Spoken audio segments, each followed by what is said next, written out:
Hi guys, here's a little video on how to improve our shop drawings, especially the site weld items.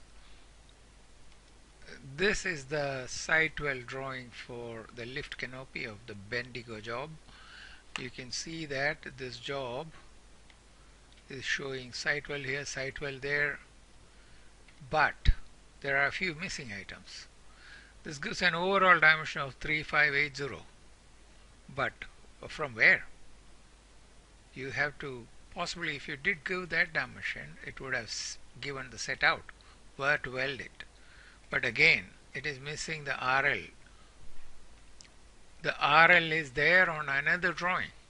Okay, this is where you have to weld, that is there on another drawing, but on this drawing there's no reference to the other drawing where the RL is given. So people who are using this drawing, they have no clue which drawing to look for to get the RL.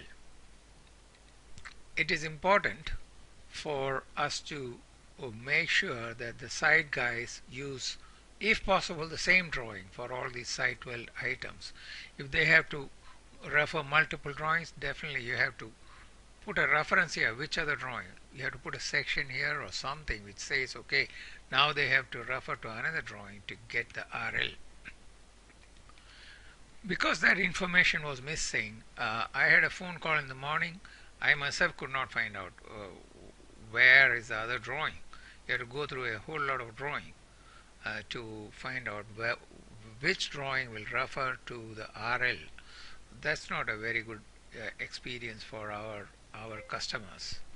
We have to give them complete information. If possible, site weld items should be, all the information should be on one sheet, but not always possible. If possible, that's what you should aim at. Thank you for watching.